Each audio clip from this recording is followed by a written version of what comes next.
Bonjour Bertrand, donc tu vas nous parler de la CBP. Donc comme tout le monde sait, il y a environ 40% des patients qui ne vont pas répondre à l'AUDC.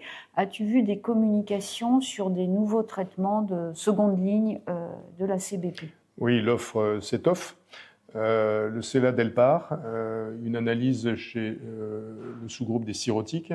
Alors, le Seladelpar, c'est un agoniste des récepteurs PPAR delta qui a déjà montré son efficacité dans l'étude RESPONSE qui évaluait l'efficacité et la tolérance de cette molécule dans la CBP, donnée pendant 12 mois contre placebo. Dans cette étude Princeps, les résultats étaient flagrants puisqu'on avait 61% de réponse biochimique versus 20% pour le placebo et une normalisation des phosphatase-alcalines dans 25% des cas, zéro avec le placebo, avec également une amélioration significative du prurite.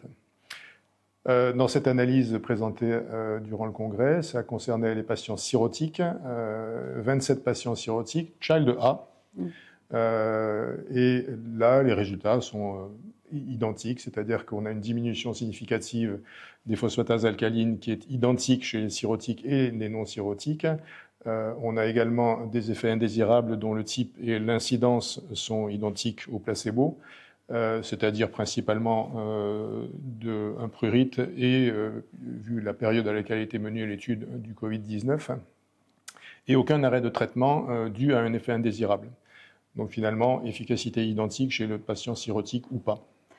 Très bien, donc c'est un élément important, d'autant plus qu'on ne peut plus prescrire en seconde ligne l'Ocaliva. Donc maintenant, on dispose de 2 traitements actuellement, c'est le Bezafibrate et l'Elafibranor, et prochainement d'un 3e traitement en seconde ligne, le Seladelpar, c'est ça? Absolument.